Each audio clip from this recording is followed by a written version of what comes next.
시작. 율법을 주신 목적. 율법을 주신 목적. 자, 여기서 초등교사 24절에 보면 초등교사라고 나오죠. 이 초등교사라는 것은 뭐 오늘날의 초등학교 선생님을 얘기하는 건 아닙니다. 어린아이들을 가르치는 선생이라는 뜻을 가지긴 하는데, 옛날 고대 헬라인이나 로마인들의 가정에서 특별한 노예로서 초등교사가 있었어요. 이 초등교사는 16세 이하의 주인집 아들들을 맡아서 아이들을 맡아가지고 가르치는 노예였습니다. 파이다 고고스라고 이렇게 헬라어에서는 쓰여지는데, 이 아이들을 주인집 아이들을 학교에 데리고 다니거나 바르게 행동하도록 예의 범절 같은 것을 훈련하고 지도하고 가르치는 역할을 했던 사람이 이 초등교사예요. 그런데 몇 살 때까지만 가능하다고요? 16살 때까지만. 16살 때까지만 이 파이다 고고스가 필요한 겁니다. 그러면 16살이 되면 성인식을 하게 되면 더 이상 이 노예는 필요가 없는 거죠. 사도 바울은 율법을 가르쳐서 바로 뭐라고 얘기하고 있어요? 초등교사, 이렇게 지금 부르고 있는 겁니다. 왜 그렇게 율법을 가르쳐서 초등교사라고 부르고 있느냐면, 이제 하나님이 구약 백성과 우리에게 율법을 주신 목적이 바로 영원토록 그 율법의 지배하에서 사는 것이 아니라 누구에게로 인도하는, 그리스도께로 인도할 때까지 필요한 역할을 하는 것이 율법이다라는 얘기를 하기 위해서 이 초등교사라는 명칭을 사용하고 있는 겁니다. 자, 그래서 제1절 한번 같이 한번 읽어보겠습니다. 시작. 제1절, 율법은 그리스도에게로 인도해주는 초등교사입니다. 자, 율법은 뭐라고요? 그리스도에게로 인도해주는 초등교사다. 그러니까 율법이라는 것은 약속에 관한 한 아직 어린아이 같은 이 구약 백성들을 잘 훈련하고 지도해서 약속이신 그리스도께로 인도하는 초등교사라는 거예요. 그러니까 오늘 본문의 얘기가 바로 그겁니다. 율법이라는 것은 언제 생겼죠? 아브라함이 죽은 지 400년 후 모세에 의해서 세워진 것이 율법입니다. 그러니까 율법은 모세에 의해서 주어진 건데, 이 율법이 주어진 목적은 뭐냐면 택한 백성들을 지금 그리스도께로부터 멀어지게 하기 위해서 주어진 것이 아니라 그리스도께서 나타나실 때까지 구약 백성들의 마음을 준비시켜 줍니다. 율법이라는 것이. 그래서 그들의 마음속에 예수 그리스도에 대한 갈망, 기대, 이것을 강화시켜주고, 좀 이 기다림이 좀 지체가 되어져서 조금 너무 길어지면 이렇게 좀 낙심이 될 수도 있잖아요. 그럴 때 지치지 않도록 보존해주는 역할을 하도록 하기 위해서 이 율법을 주신 거예요. 그러니까 여기서 율법이라는 말은 단지 그냥 경건의 규범으로서 삶의 규범으로 제시되어진 어떤 십계명만을 의미하는 게 아니라, 우리가 모세오경을 보면은 모세오경의 율법을 모세를 통해서 우리에게 하나님께서 전수해 주신 신앙의 형식 전체, 십계명을 중심으로 해서 도덕법도 율법이고요, 각종 민사법, 또 제사법, 또 재판법, 의식법, 뭐 이런 모든 것들을 의미하는 것이 바로 율법입니다. 그래서 율법의 제사를 한번 살펴보면, 레위기를 보면 제사법이 이렇게 쭉 나오잖아요. 이 제사법 다 그 형식 하나하나가 예수 그리스도께로 인도할 목적으로 우리에게 주어진 겁니다. 그러니까 이스라엘 백성들이 근데 이 형식에 들어있는 의미를 모른 채 그냥 너무 형식에만 집착하던 모습들을 우리들이 구약 성경에서 많이 봐요. 그런데 그런 목적 빠진 형식으로 하나님께 나아가는 것은요, 그것은 마치 하나님 앞에서 악취나는 기름과 또 이렇게 역겨운 짐승의 피로 하나님하고 화해하려고 하는 거나 마찬가지입니다.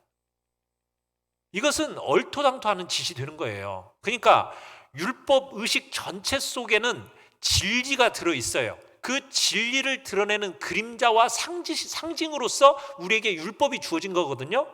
그런데 그림자와 상징으로서 주어진 그 율법의 의미와 그 의미를 이해하지 않고 그냥 문자 그대로만 보잖아요. 그러면 여러분 그 율법 속에 나타나 있는 그 제사법 막 이런 것들을 보면 너무나 우스꽝스러운 거예요. 네. 그러니까 그 법 속에 들어있는, 율법 속에 들어있는 뭘 우리들이 항상 생각을 해야 돼요? 의미. 그러니까 그건 그림자거든요. 그러면 실체가 뭔지를 우리가 그 속에서 발견해내야 되는 겁니다. 그러니까 하나님께서 왜 이렇게 희생제사를 이렇게 명령을 하셨겠어요? 예배하는 자들에게 왜 그렇게 복잡한 절차들을 하나님이 이렇게 허락하신 거예요? 이 땅에 그렇게 속한 그 복잡한 행위들을 통해서 우리를 바쁘게 만들기 위해서 하나님이 그렇게 하신 걸까요? 그런 게 아니에요. 그것은 하나님께서 그 형식이라는 걸 통해서 우리의 마음을 높이 들어 올려서 하나님을 바라보게 하기 위해서 지금 그렇게 형식들을 만들어 놓으신 거거든요. 그래서 하나님은 영이십니다. 영이신 하나님은 우리가 예배를 드릴 때 어떤 예배를 드려야 돼요? 영적 예배를 드려야 되는 거예요. 그죠? 영으로 예배를 드려야 돼요. 그 영적인 예배만이 하나님을 기쁘시게 할 수 있는 거지 않습니까? 그러니까 신령한 것으로 예배를 드려야 되는 거예요. 그러니까 율법의 형식 하나하나마다 여러분 그 모든 것을 참된 것을 담고 있는 그림자요 예표로서 이게 율법이 주어진 거예요. 그러니까 여러분들이 그 율법을 보면서 항상 뭘 볼 수 있어야 돼요? 참된 것, 약속. 그 약속은 뭐예요? 예수 그리스도 안에 있는 참 구원에 대한 약속이잖아요. 그러니까 여러분들이 그 율법 속에서 그것을 볼 수 있어야 된다는 거예요. 막 레위기 읽어보면서 이거 뭐야? 그냥 막 그렇게만 보지 말고 그 속에서 하나님께서 담아놓으신 의미와 목적, 예수 그리스도를 발견할 수 있어야 된다는 거예요. 네.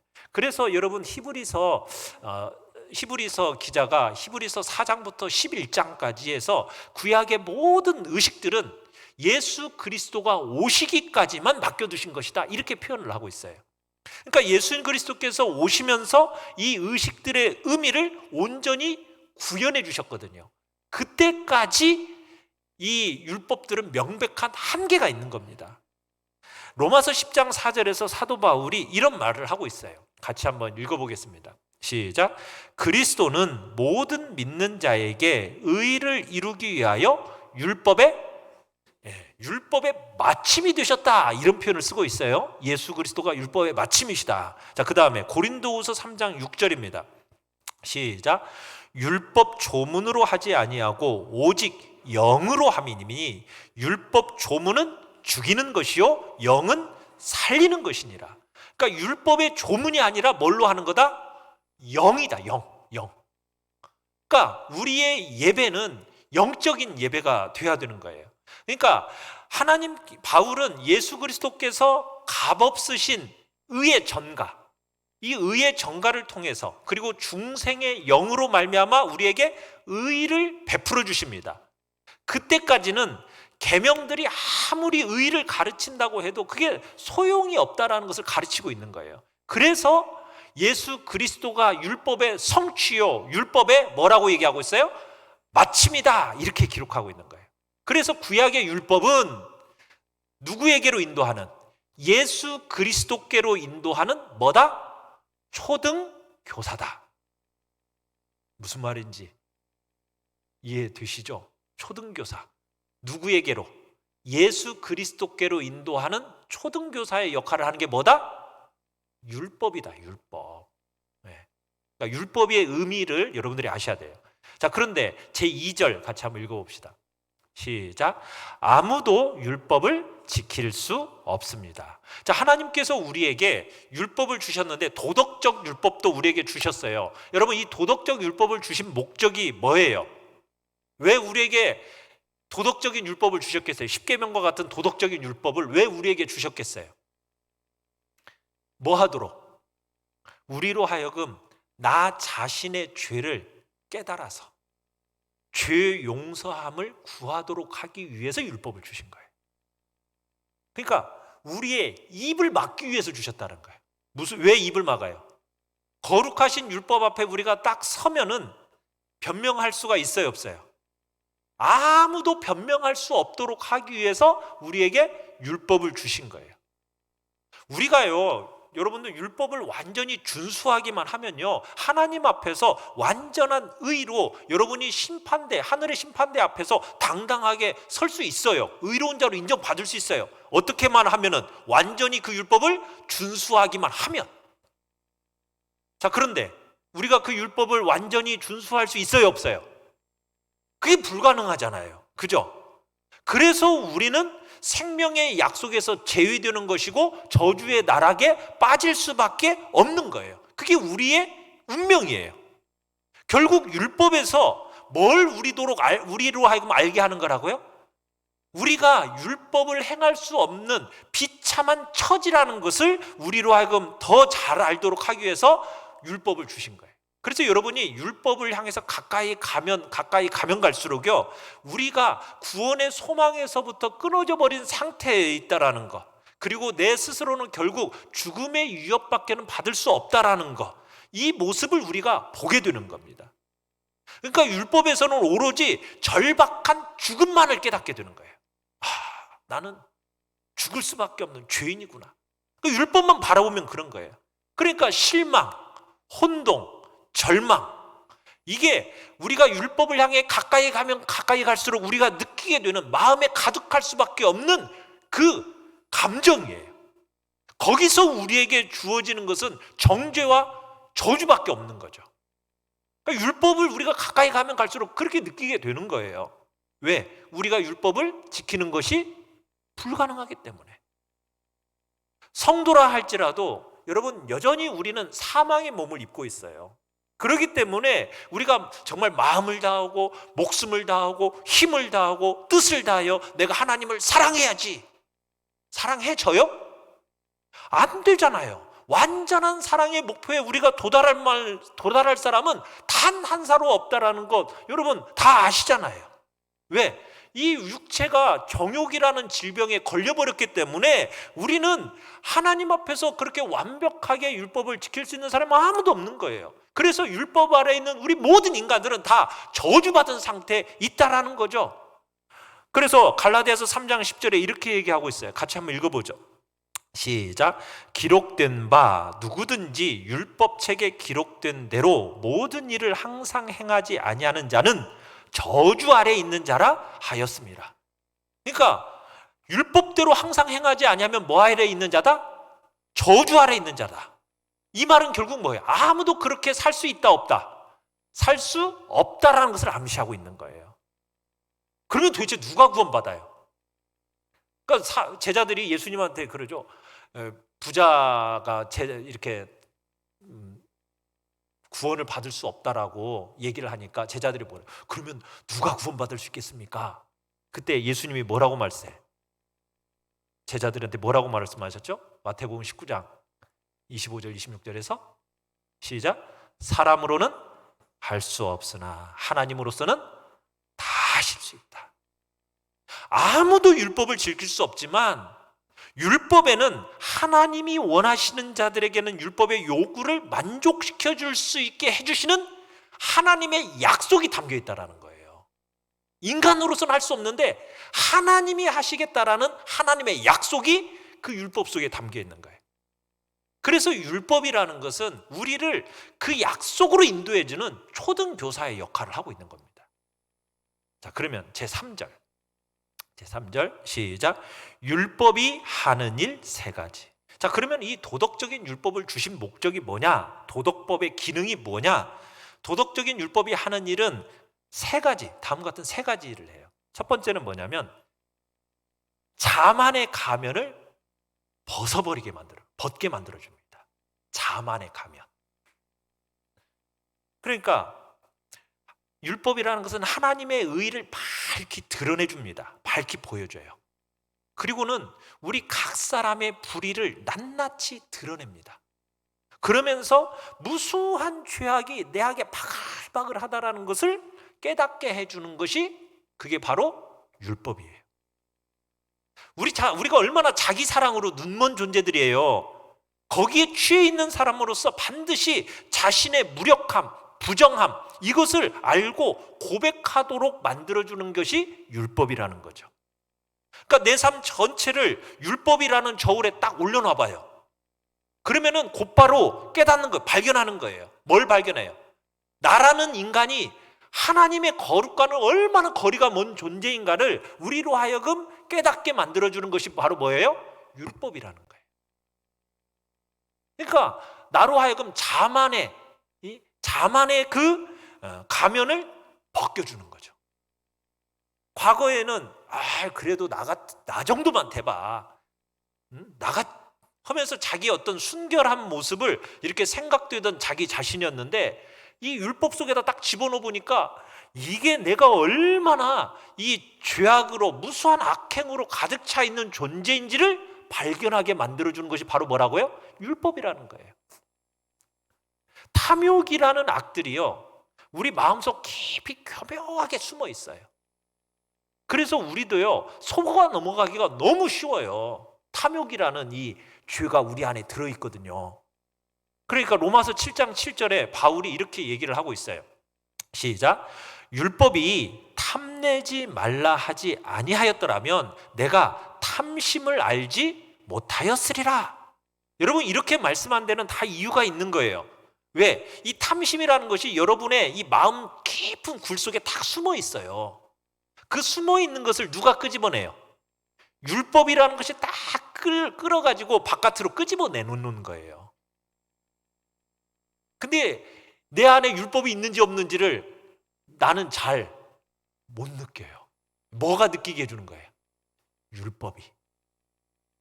그러니까 우리는 내 안에 탐심이 있는지 없는지도 모르는 채, 여러분, 지극히 은밀하게 우리를 찔러가지고 멸망에 빠뜨리고 마는 죄악이 바로 이 탐심이거든요. 그런데 지금 율법이라는 것이 그렇게 우리를 끄집어낸다라는 거죠. 그래서 율법은 마치 거울과 같아요. 우리가 거울을 보면은 내 얼굴에 얼룩이 묻었는지 안 묻었는지를 알 수 있잖아요. 그죠? 율법이라는 것이 그런 거예요. 율법 속에 우리의 연약함을 율법이 보게 만들어요. 그리고는 그 연약함 속에서 나오는 불법을 보게 만들고 그 결과로서 저주를 보게 만드는 것이 바로 율법인 겁니다. 그래서 율법으로는 죄를 깨달음이니라. 율법이 들어온 것은 범죄를 더하게 하려면이라. 율법은 진노를 이루게 하는 것이고 우리를 죽이는 것이다. 이렇게 얘기하고 있는 것입니다. 그러니까 율법 자체로서 우리를 고소하고 정죄하고 파괴시키는 일밖에 할 수 없기 때문이에요. 그래서 어거스틴이 이런 말을 했어요. 은혜의 성령이 없으면 율법은 그저 우리를 고소해서 죽이기 위해서만 존재할 뿐이다. 그러니까 은혜의 성령이 없다면은 율법이라는 것은 우리를 그저 어떻게만 한다고요? 고소해서 죽이는 그런 일만 할 뿐이라는 거죠. 여러분, 그렇다고 해가지고 율법을 너무 무시하거나 그 훌륭함을 깎아내려서는 안 됩니다.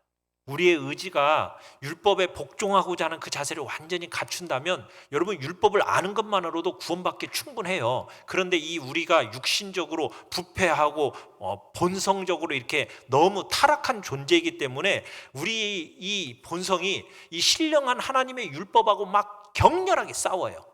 그리고는 우리가 그 율법의 징계를 받아도요, 이 교정받으려고 하질 않아요. 이 육신이. 그래서 본래 구원을 위해서 주어진 율법이었는데 오히려 이 율법이 우리를 죄와 죽음의 원인으로 변해져 버린 겁니다.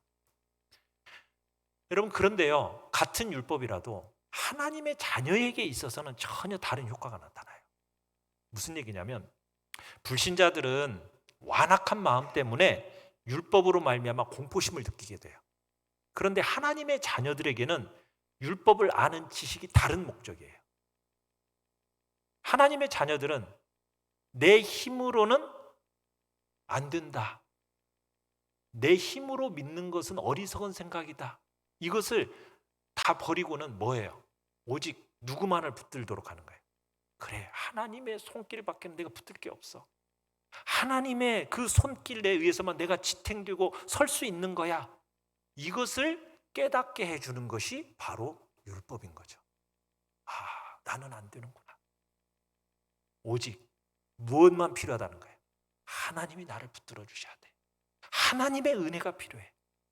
그래서 하나님의 자녀들은 이 율법의 약속을 바라보고 하나님의 긍휼과 자비를 구하게 되는 거죠.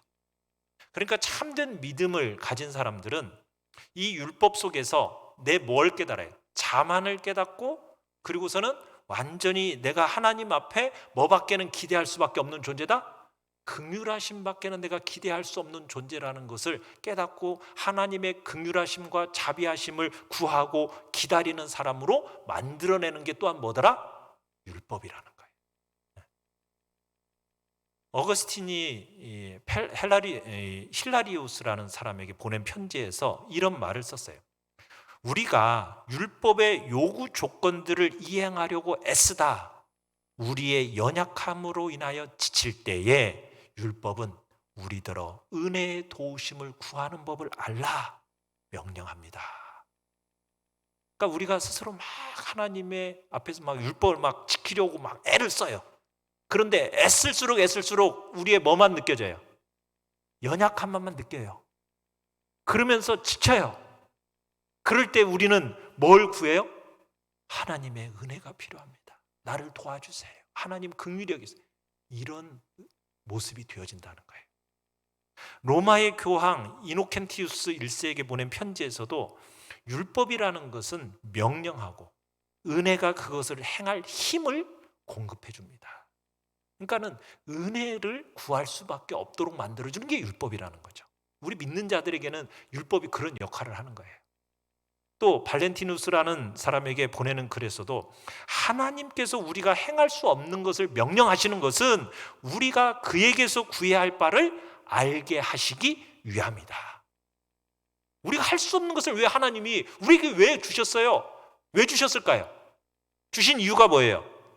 우리가 하나님에게 구해야 할 바를 알게 하기 위해서 주셨다라는 거예요. 그래서 어거스틴이 이렇게 말해요. 율법이 주어진 것은 당신을 고소하고 당신을 그래서 두려움을 갖게 만들고 두려움으로 인해서 당신으로 하여금 용서를 구하게 해서 자신의 힘으로는 할 수 있다라는 생각을 갖지 못하도록 하기 위해서 하나님께서 율법을 주신 거다. 그래서 뭐라고 찬양을 했냐면 오 주여 역사하시옵소서. 오 긍휼하신 주여 역사하시옵소서. 성취할 수 없는 것을 명령하소서. 아니 오직 주의 은혜로만 성취할 수 있다는 것을 명령하옵소서. 그래서 사람들이 자기 힘으로 그것을 이루지 못해서 그 입을 다물게 하시고 아무도 스스로 자기를 크다 여기지 않게 하소서. 모두가 작은 자들이 되게 하시고 온 세상이 하나님 앞에서 죄 지은 상태가 되게 하소서. 그러니까 우리는 이 율법을 통해서 이걸 깨닫는 거예요. 야, 나는 내 힘으로는 아무것도 할 수 없는 존재구나. 나는 하나님 앞에서 입을 다물 수밖에 없구나. 나는 작디 작은 존재이구나. 나는 죄인 중에 괴수구나. 이 사실을 깨달아 알도록 하기 위해서 우리에게 뭘 주신 거라고요? 율법을 주신 거예요. 그리고 율법은 그런 기능을 하는 거예요. 나의 자만을 어떻게 만드는 거예요? 내 자만의 가면을 싹 벗겨버리는 거죠. 그리고 두 번째 이 율법의 기능이 뭐냐면 악인들과 불신자들에게는 굴레를 씌우는 겁니다. 굴레. 그러니까 율법은 악인들에게 율법에게 주어져 있는 무서운 위협이 있잖아요. 그 위협을 접하게 하면 형벌에 대한 두려움이 생기거든요. 너 이거 이런 거짓말을 하면은 이런 벌을 받는 거야. 도둑질하면 이런 벌을 받는 거야. 살인하면 이런 벌을 받는 거야 하면서 그 벌을 율법 속에서 얘기를 하잖아요. 그러면 그것을 딱 듣는 순간 악인들이 뭘 받게 돼요? 두려움을 느끼게 되잖아요. 그럼 두려움을 느끼면 내가 이 나쁜 일을 할 마음이 생겨요, 안 생겨요? 그것을 억제시켜 주는 거죠. 그러니까 율법이 그런 역할을 한다는 거예요. 굴레를 씌워주는 거예요. 악인들에게 두려움, 부끄러움 이런 굴레를 씌워가지고 악을 억제해 주는 거예요. 그러면서 이 사회를 보호해 주는 역할을 하는 것이 바로 율법입니다. 그러니까 악인들에게 굴레가 씌워져서 함부로 막 손을 움직여가지고 행동하지 못하도록 제멋대로 방자하게 활개치고 다녀서 막 부패성을 막 속에 가두는 그런 일을 하지 않도록 그러도록 하기 위해서, 그러니까 부패성은 자기 속에만 가두고 해야지 막 겉으로 막 표현해내는 그런 일을 하지 못하도록 하기 위해서 뭐가 필요한 거라? 율법을 하나님이 주신 거예요. 근데 여러분, 이 율법을 악인들이 이런 강압과 억압, 이런 위협을 느끼지 않으면은 얼마나 제멋대로 막 행하겠어요. 요즘에 촉법 소년이라고 아세요? 나는 뭐 14살이 안 됐으니까 내가 무슨 죄를 지어도 나는 벌받지 않아. 여러분, 이거 가지고 얼마나 요즘 시대 속에 그냥 아이들이 얼마나 무서운 일이에요. 이게 사람이 약한 악인의 본성이 그런 거예요. 벌받는 일이 없다고 그러면은 이 자기 속에서 하고 싶은 대로 막 해버리는 것이 인간이라니까요. 그래서 그 인간의 마음을 억제시켜서 굴레를 씌워 놓는 게 율법이라는 거예요. 두려움, 때로는 부끄러움, 이런 것을 마음속에 딱 간직하고 있을 때 이 날뛰는 정욕을 이렇게 감히 발산하지 못하게 되는 거거든요. 이런 일을 하는 게 율법의 역할이에요. 그래서 디모데전서 1장 9절로 10절에 이렇게 말을 하고 있어요. 같이 한번 읽어보겠습니다. 시작.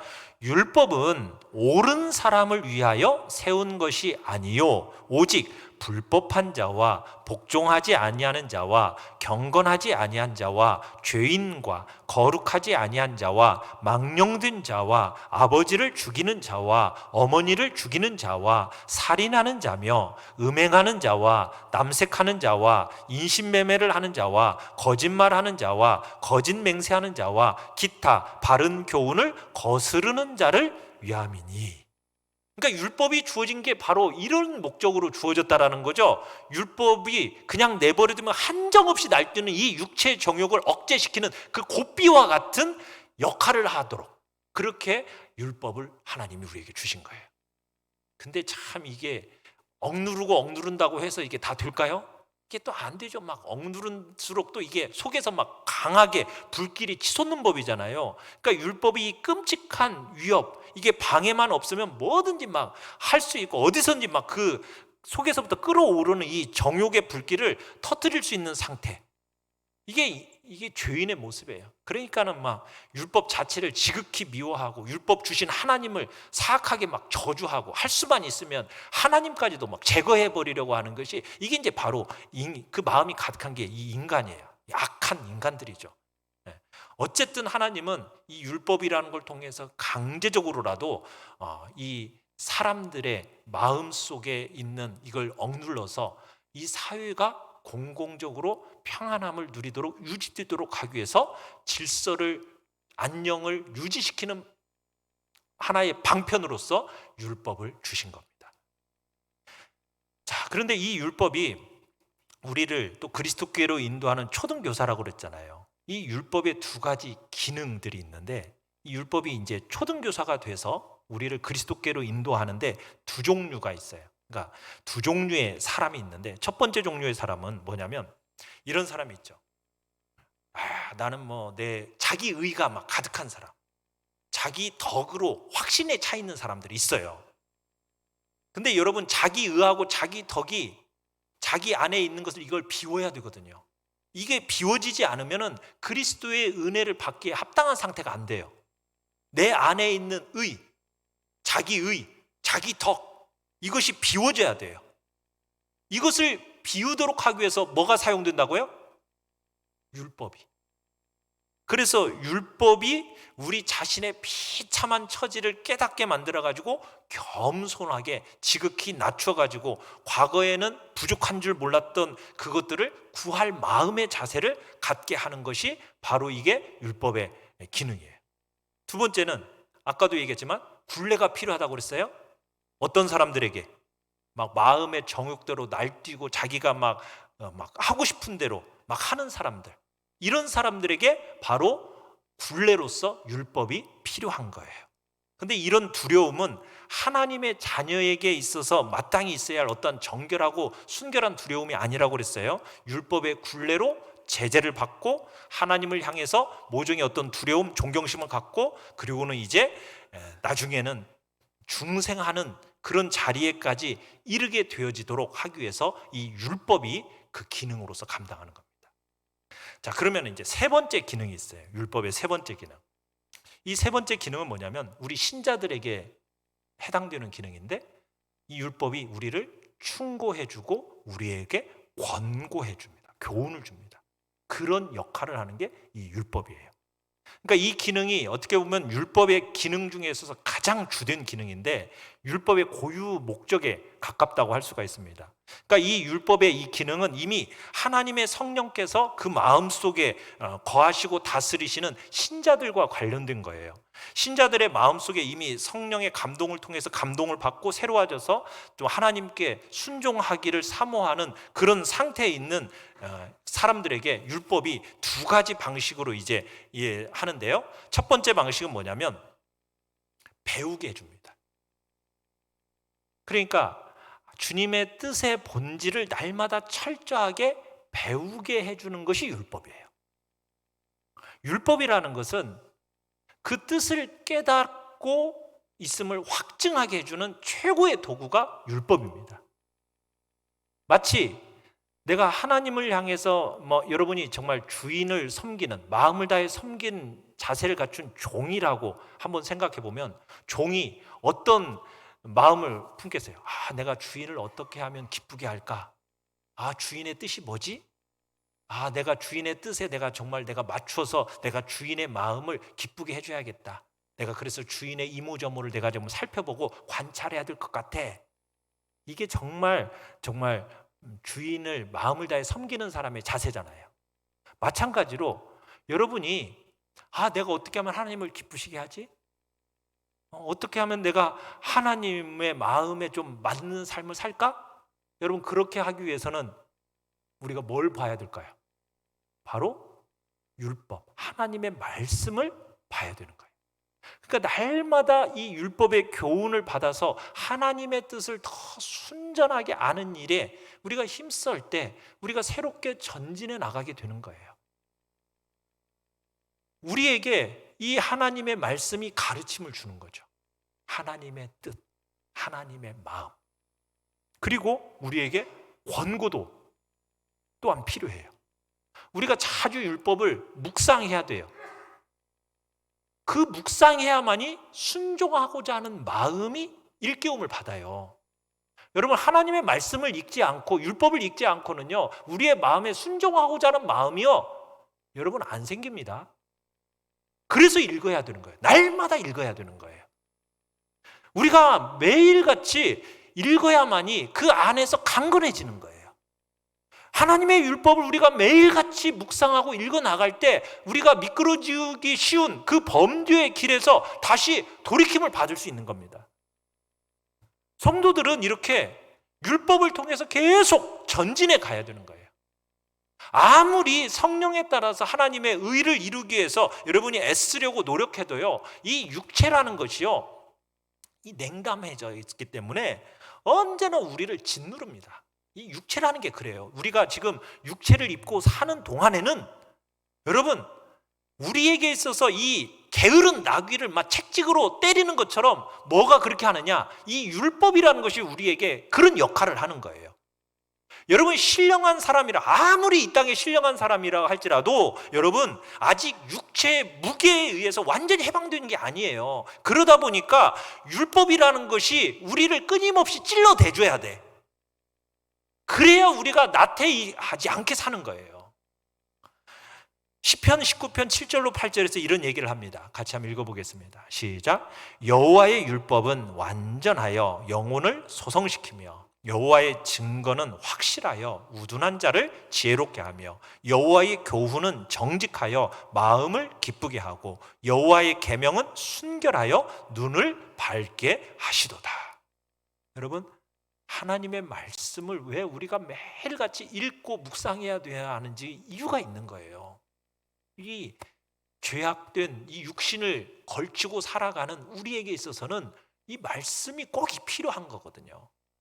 시편 119편 105절에서도 이렇게 얘기합니다. 시작. 주의 말씀은 내 발의 등이요 내 길의 빛입니다. 말씀이 내 발의 등이고 내 길의 빛이 되기 때문에 우리가 하나님의 말씀을 매일 우리가 묵상해야 되는 겁니다. 말씀 없이 살아간다는 것은 우리 신령한 사람에게 있을 수가 없는 일이에요. 자, 제4절을 한번 읽어보겠습니다. 제4절 시작. 율법은 폐하해졌습니까? 자, 그런데 어떤 사람들이 그런 얘기를 해요. 율법은 구약 시대 때로 다 끝난 거야. 신약 시대를 살아가고 성령의 입은 우리가 무슨 율법이 필요해? 맞아요, 틀려요? 그래가지고 자꾸 뭐 율법에 대해서 무시하고 율법은 폐해졌습니다, 막 이렇게 얘기하는 사람들이 있어요. 이건 모세액을 전체를 막 그래가지고 집어 던지고 율법 뭐 십계명이라는 게 뭐가 필요해 하면서 막 십계명에 대해서 아주 무시하고 두 돌판을 막 깨트려 버리는 그런 일들이 있어요. 우리 그리스도인을 죽게 만들어는 그런 직분, 그 조문, 율법의 조문이 우리에게 뭐가 필요한 거야? 그런 건 필요 없어. 내 안에 계신 성령님이 계시니까 성령이 이끄시는 대로만 살면 되지, 무슨 이런 죽은 문자 가지고 그렇게 살아, 뭐 이렇게 말하는 사람들이 있다니까요. 들어보셨어요? 여러분, 그건 잘못된 거예요. 그런 가르침을 붙드는 것은 정말 어리석은 생각이고, 여러분 그렇게 사악한 생각은 머릿속에서 제거해 보셔야 돼요. 여러분, 모세가요, 율법이 죄인들에게 죽음 이후에는 아무것도 이뤄낼 수 없는 것 같지만, 여러분 성도들에게 더 낫고 탁월한 용도가 있다는 것을 여러분 훌륭하게 가르쳐 주잖아요. 신명기 32장 46절로 47절 같이 한번 읽어보겠습니다. 시작. 내가 오늘 너희에게 증언한 모든 말을 너희의 마음에 두고 너희 자녀에게 명령하여 이 율법의 모든 말씀을 지켜 행하게 하라. 이는 너희에게 헛된 일이 아니라 너희 생명이라는 거죠. 너희 생명이다. 여러분, 의인의 삶은 어떤 삶입니까? 시편 1편, 복 있는 사람이 어떤 사람이에요? 끊임없이 하나님의 말씀, 율법을 묵상하는 삶을 살아가는 사람이 복 있는 사람이고 의인의 삶을 사는 거예요. 이 다윗이 진술한 이 말은요, 여기 어느 한 시대에만 국한된 얘기가 아니에요. 세상 끝날까지 모든 시대에 적용되는 이야기예요. 우리가 이 육체라는 감옥 안에 갇혀 있는 한, 여러분 율법이 요구하는 이 도덕적인 순결에 우리가 이를 수가 없어요. 그렇다고 해가지고 율법을 멀리하고 여러분 그것을 피해야 하냐? 그건 안 될 얘기라는 거예요. 율법이라는 것은 우리에게 완전한 삶을 권고하면서 평생토록 우리로 하여금 나아가야 할 지향점, 우리가 열심히 지향해야 할 그 목표를 제시해 주는 것이 율법이에요. 율법은 그래서 신자들에게 권고하는 힘이 있습니다. 계속해서 우리를 강권해가지고 우리의 게으름을 막 흔들어 깨워요. 그런 힘이 바로 율법에 있는 거예요. 그래서 그것을 일깨워가지고 우리의 불완전함을 채찍질하는 그 힘이 바로 율법에 있는 겁니다. 그래서 우리가 이 말씀을 여러분들이 읽고 묵상해야 되는 거예요. 그러면은 도대체 율법이 폐지되었다라는 얘기는 도대체 무슨 얘기냐? 율법이 신자들에게 무엇이 올바른가를 명령하지 않는다, 이런 뜻이 아니라 과거에 그들에게 해당되었던 것이 이제 사라졌다는 의미입니다. 뭐가 사라졌다는 얘기일까요? 율법이 우리에게 주는 공포심, 정죄, 파멸, 이런 것에 몰아넣는 이 율법의 효력이 우리 믿는 신자들에게는 폐기되어졌다는 의미예요.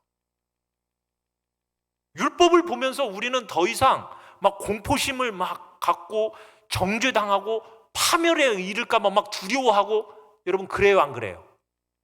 우리는 더 이상 그럴 필요가 없어졌죠. 계명 자체가 폐기된 것이 아니라 계명의 그 정죄하고 속박하는 그 힘이 소멸되어졌다라는 것이 폐해졌다라는 의미라는 거예요. 이해가 되세요? 좀 끄덕끄덕 해보세요. 알면. 이해가 되면 끄덕끄덕하고, 모르겠어요. 거기는 옆으로 흔들어보고. 율법 가운데서 폐해졌다라는 것과 여전히 구속력을 발휘하는 것이 뭔지를 여러분들이 서로 정확하게 구별해야 돼요. 이거 잘못 구별하면은 이상한 이단 빠진다니까요. 주님께서 마태복음 15장 17절로 18절에 이렇게 말씀하세요. 시작. 내가 율법이나 선지자를 폐하러 온 것이 아니요 완전하게 하려 함이라. 천지가 없어지기 전에는 율법의 1.1획도 결코 없어지지 아니하고 다 이루리라. 이게 우리 주님이 증거하신 내용이에요. 그러니까 율법의 가르침이 그리스도로 말미암아 폐지되는 게 아니라는 거예요. 율법이라는 것은 여전히 가르쳐지고 권면하고 우리를 책망하고 교정하면서 모든 선행을 위해서 우리를 준비시켜주는 것이 율법입니다. 그러면 바울이 율법이 폐지되었다 이 말하는 것은 율법 자체가 폐지되었다는 뜻이 아니라 양심, 우리의 양심을 속박하는 그 힘이 폐지되었다는 거죠. 율법은 복종하지 않으면 막 저주를 퍼붓습니다. 자, 갈라디아서 3장 10절 다시 한번 읽어보죠. 시작. 무릇 율법 행위에 속한 자들은 저주 아래 있나니 기록된 바 누구든지 율법책에 기록된 대로 모든 일을 항상 행하지 아니하는 자는 저주 아래 있는 자라 하였습니다. 자, 율법의 행위에 속한 자들, 이 사람들은 자기들의 의의 근거를 두고서는 지금 죄 용서에 하나님 예수 그리스도로 말미암아 죄의 용서에 두지 않는 그 사람들을 가리키는 거예요. 그러니까 죄의 용서를 통해서 그 율법한 엄격한 집행에서부터 우리가 어떻게 됐습니까? 해방된 거예요. 율법이 원래는 어때요? 너 이거 해야 돼? 안 하면 너 이렇게 죽는 거야? 너 이런 일 당하는 거야? 이런 저주 받는 거야? 이게 원래는 정확하게 우리에게 막 그대로 집행되어져야 되는 거예요. 그런데 율법의 그 속박에서 우리가 이제는 예수 그리스도를 믿음으로 말미암아 어떻게 되어졌습니까? 해방이 된 거예요. 더 이상 그 율법이 우리를 정죄할 수 있어요, 없어요? 정죄할 수 없게 되어졌다라는 거죠. 율법이라는 것이 얼마나 가혹합니까? 얼마나 위험스럽게 없는 그런 요구가 조건들의 그 속박 속에서 우리가 있었어요. 그런데 그것으로부터 예수 그리스도를 믿음으로 우리가 해방이 되어진 거예요. 이런 율법을 위반하면요 극심한 형벌이요 1.1획도 가볍게 해주지 않고 범법행위 그대로 절대로 처벌하지 않지 내버려 두는 법이 없거든요. 그대로 다 행해져야 되는 것이 율법이란 말이에요. 그런데 이런 저주로부터 우리를 속량하기 위해서 누가 오신 거예요? 예수 그리스도께서 오셨고 우리를 대신해서 그 저주를 십자가에서 다 담당하신 거 아니에요. 예수님이 그 저주를 다 받으셨기 때문에 율법에 정말 끝없는 속박을 받아서 양심의 죽음에 대한 두려움으로 짓눌려 있었던 우리가 어떻게 되어진 겁니까? 해방된 거거든요. 무슨 말인지 아시겠죠? 아멘? 그래서 이제 더 이상 우리에게 그 율법에 뭐가 사라진 거예요? 저주, 진노, 파멸 이런 것들은 이제 우리의 마음속에서 이제 어떻게 됐다? 폐지되었다. 폐하여졌다. 더 이상 나와 그 저주와는 상관이 있어요, 없어요? 없어졌다. 얼마나 행복합니까? 자, 그런데 구약의 제사법, 의식법 있죠. 이 의식법들에 대해서는 문제가 좀 달라요. 의식들이 효과가 사라진 건 아니에요. 근데 뭔 폐지가 됐냐? 사용은 폐지가 됐어요. 사용은. 이 의식들, 제사들의 이 효과라는 것은 예수 그리스도의 죽으심과 부활 안에서 완성이 되어졌어요. 그래서 바울은 의식들을 지킬 필요가 있대요, 없대요? 이제는 필요 없다라는 거예요. 쓸데없는 일이라는 거예요. 그건 도리어 그 일을 행하는 것 자체가 해로운 일이다라고 입증하면서 이런 것들은 다 그림자에 불과한 것이고 실체이신 그리스도 안에 있다. 실체는 그리스도 안에 있다. 이렇게 가르치고 있는 거예요. 그러니까 예수 그리스도께서 친히 자신을 분명히 드러내신 지금 그 의식들이 이제는 어떻게 됐어요?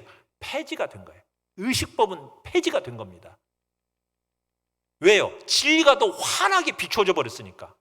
마치 예수님께서 죽으실 때 성소의 휘장이 어떻게 됐죠? 성소의 휘장이 쫙 찢어지면서 그 안에 있는 그 환한 이 희미하게 윤곽으로만 보이던 하늘의 축복이 이제는 우리가 직접 볼 수 있는 그런 상태가 된 거 아니에요. 살아있는 분명한 형상으로 나타난 거 아니에요.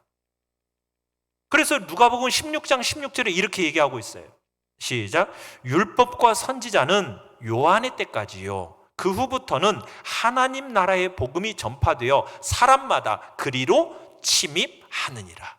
그러니까 예수 그리스도께서 그 의식들의 사용을 어떻게 하셨다고요? 폐지하셨습니다. 예수님의 그 죽으심으로 말미암아 그 의식들의 효력을 확증해 내신 거예요. 그래서 이제 더 이상은 우리가 제사를 드릴 필요가 있어요, 없어요? 없어요. 의식법을 우리가 준행할 필요가 있어요, 없어요?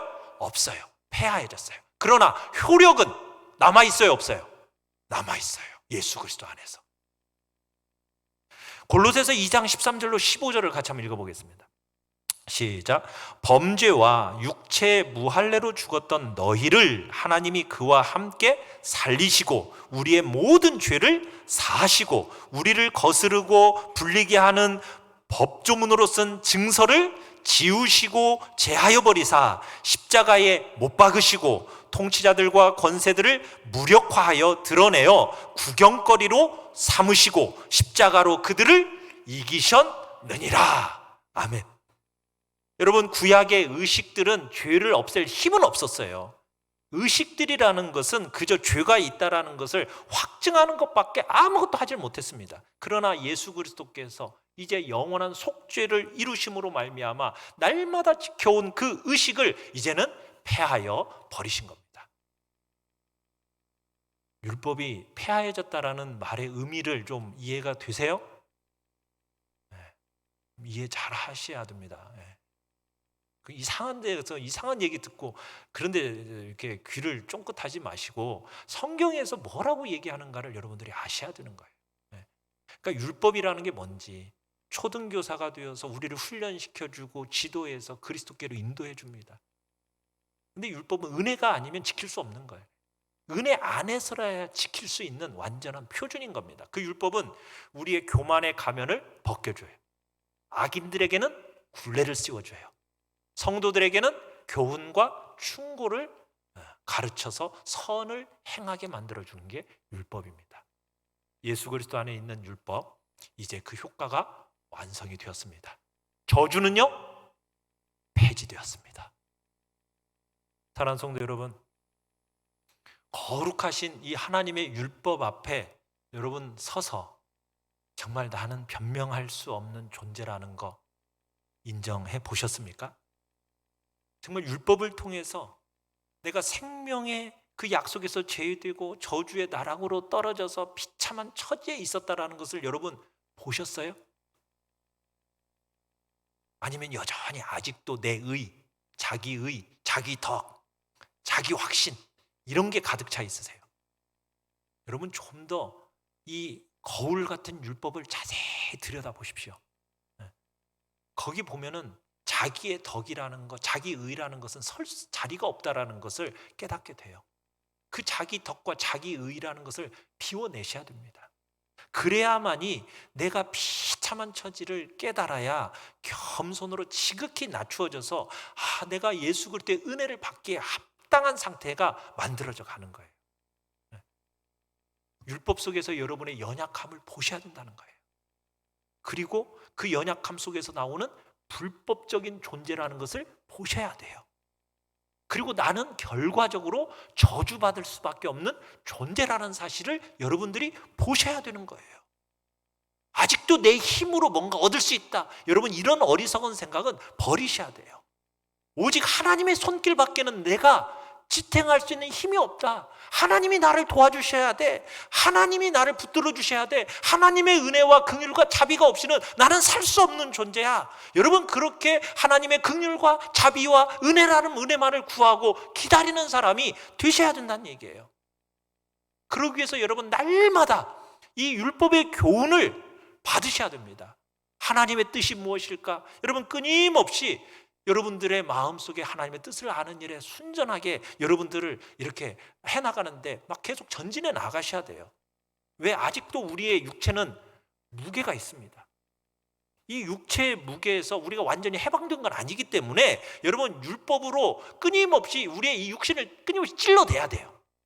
그렇지 않으면 자꾸 나태해지고 우리가 끊임없이 이렇게 무력한 존재로 가기 때문에 율법으로 우리를 끊임없이 찔러대서 나태 안에 있지 못하도록 만들어내야 된다는 얘기예요. 그래서 여러분 매일 하나님의 말씀을 읽고 묵상하시고 그러면서 순종하는 마음을 일깨워내시고 그 안에서 강건해지시고 또 미끄러워지기 쉬운 그 범죄의 길에서 다시 돌이킴을 받는 자리에 여러분들이 있게 되기를 간절히 축원합니다.